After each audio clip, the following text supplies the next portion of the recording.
빅데이터 팀이라고 하면 아직은 좀 생소한데요. 어떤 부서인지 좀 설명해 주시죠.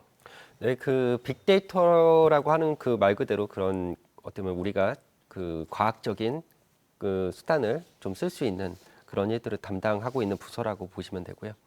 일단 빅데이터를 잘 활용하기 위해서 그 좀 데이터를 잘 끌어오고 모을 수 있는 그릇과도 같은 곳이 필요합니다. 그걸 제주 빅데이터 플랫폼이라고 하는데 그걸 잘 운영을 하고 있고요. 그걸 바탕으로 해가지고 이제 행정에 과학적인 근거를 제공하기 위해서 여러 가지 분석 지원을 하고 그와 관련된 컨설팅을 하고 있습니다. 그 예를 들면은 주차 단속을 100곳을 해야 된다. 그러면 아무래도 그 빅데이터 분석을 통해서 주차 단속 빈도가 높은 곳이라든지 단속을 안 하면 문제가 될 수 있는 뭐 우선적인 곳 20곳을 가려낼 수가 있거든요. 그걸 바탕으로 해가지고 또 인력을 최적화해서 쓸 수 있고 시간을 아낄 수 있고 더군다나 예산을 절약할 수 있는 거죠. 그런 식으로 좀 분석을 지원을 하고 있습니다. 또 그다음에 분석과 관련 데이터와 관련해 가지고 이제 그 바탕으로 AI 알고리즘을 만들어낼 수 있는데 그거를 공공 서비스라든지 민간 협업 서비스에 이제 기획을 하고 그걸 추진하는 그 사업 등을 하고 있습니다. 이번에 제주 지역 관광객 소비 동향을 분석했는데 어떤 방식으로 진행됐는지 설명해 주시죠. 네, 분석은 매주 해왔던 건데 이번에는 2021년을 좀 되돌아보자는 의미에서 좀 특집스럽게 분석을 했고요. 3년치 카드사 데이터를 바탕으로 해가지고 이제 국내 관광객들이 과연 그 활성화가 됐는가 그 여부를 따져보고자 이제 분석을 했습니다. 그와 추가적으로 또 외국인 관광객을 좀 뭐 더해 본다든지 면세점 업을 뭐 제외한다든지 하는 조건을 달리 해가지고 좀 분석을 진행해봤습니다. 분석 결과는 전체적으로 어떻게 나왔는지 설명해 주시죠. 네, 그 결론적으로 좀 국내 관광객은 2019년 대비 늘어난 걸로 이제 분석 결과 확인이 됐고요. 국내 관광객 소비 금액이요. 네, 그거는 여러 이유를 좀 볼 수가 있을 것 같습니다. 아무래도 좀 동남아라든지 하는 경쟁 관광지들이 이 코로나로 인해 가지고 좀 일반적 직장인 같은 경우에는 격리 기간을 둬야 되기 때문에 이게 실질적으로 갈 수가 없거든요. 그 제주도로 좀 많이 그런 관광 수요가 몰린 측면이 있습니다. 그리고 신혼 여행이라든지 그런 아무래도 비교적 씀씀이가 좀 늘어날 수밖에 없는 그 관광객들도 제주도에 많이 모였고요. 근데 그와 반면에 또 외국인 관광객을 추가를 했을 때는 2019년도보다 크게 줄어든 걸로 나왔습니다.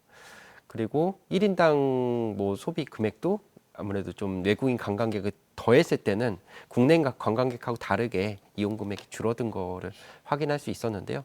여기서 좀 면세점 때문이 아닌가 해서 면세점을 빼고 다시 좀 분석을 했는데도 수치는 좀 완화되었지만 결과는 뭐 똑같이 감소한 걸로 나왔습니다. 외국인 관광객 소비 금액이요. 네, 맞습니다. 전체 수치상으로 본다면 그렇다면 전체적으로 얼마나 지금 변동이 있었던 건가요? 네, 그 국내 관광객은 만으로 봤을 때는 한 7, 8% 정도 2019년 대비 증가를 했는데 이걸 외국인 관광객까지 포함해서 관광객 전체로 산정을 했을 때는 10%가 넘게 하락한 걸로 나왔습니다. 예.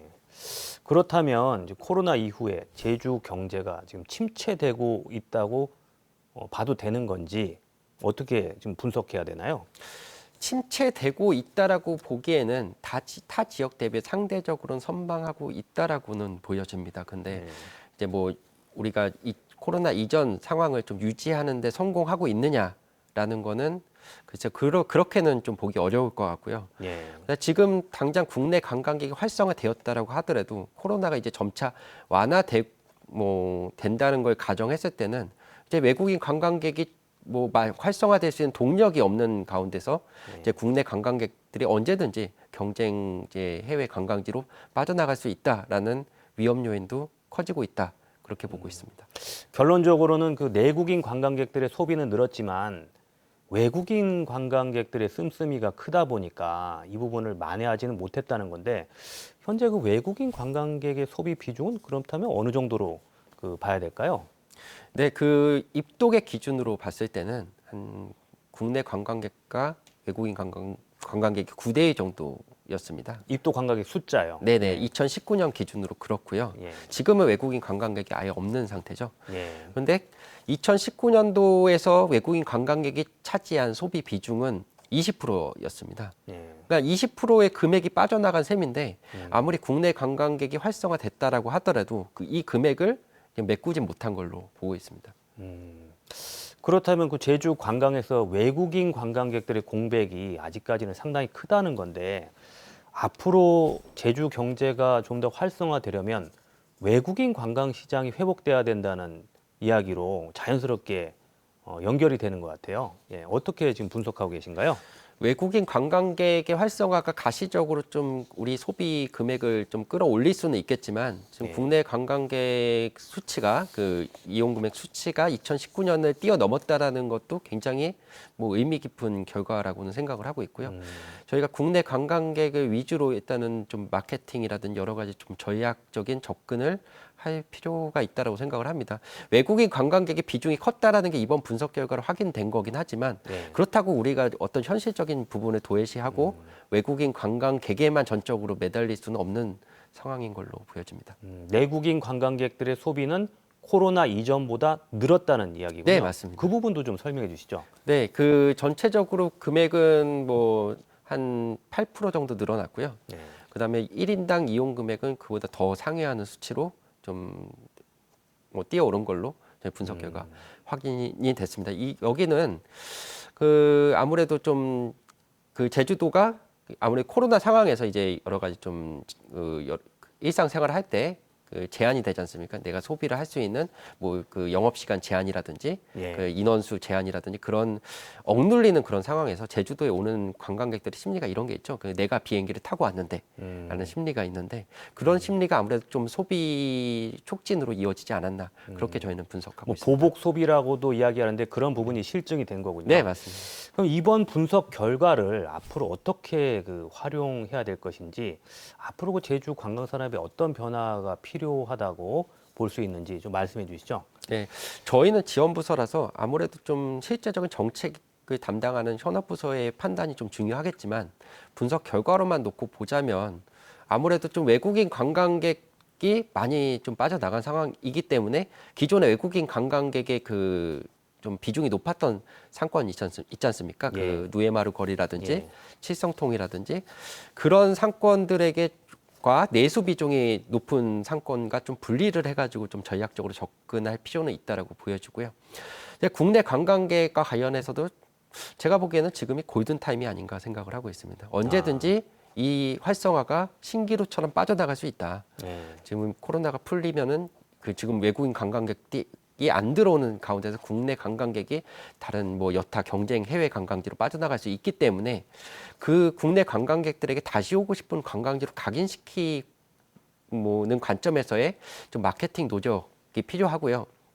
또 국내 관광객들이 많이 오고 있다는 거는 우리 제주도의 구석구석을 또 점검할 수 있는 기회도 될 수 있기 때문에 제주도 자체의 브랜드 가치를 올릴 수 있는 그런 내실을 좀 갖추는 시기로도 활용할 수 있을 것 같습니다. 네, 알겠습니다. 앞으로 제주를 위해서 어떤 빅데이터 관련 사업들 진행되는지 마지막으로 간략하게 소개해 주시죠.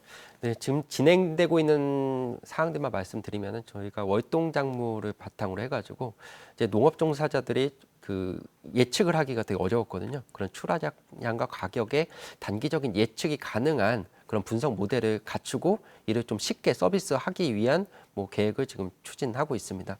그 대상을 이제 앞으로 가수작물이라든지 수산물, 축산물까지 확대할 예정이고요. 그와 뭐 더불어 가지고 우리가 좀 행정의 본연적인 뭐 기능을 하지만 아무래도 좀 여러 가지 데이터로서 파급 효과가 높은 뭐 제주 지역의 렌터카 데이터라든지 CCTV 뭐 위성 데이터라든지 뭐 드론 데이터도 될 수 있겠죠. 그런 부분을 적극 활용을 해가지고 좀 데이터 자체를 좀 우리가 역량을 좀 키우는 뭐 한편에 좀 그걸 바탕으로 AI 알고리즘을 적용을 해서 보다 좀 직간접적으로 도민들이 좀 편리하게 느낄 수 있는 그리고 행정력을 강화시킬 수 있는 그런 다양한 그 기획을 좀 추진해 나가겠습니다.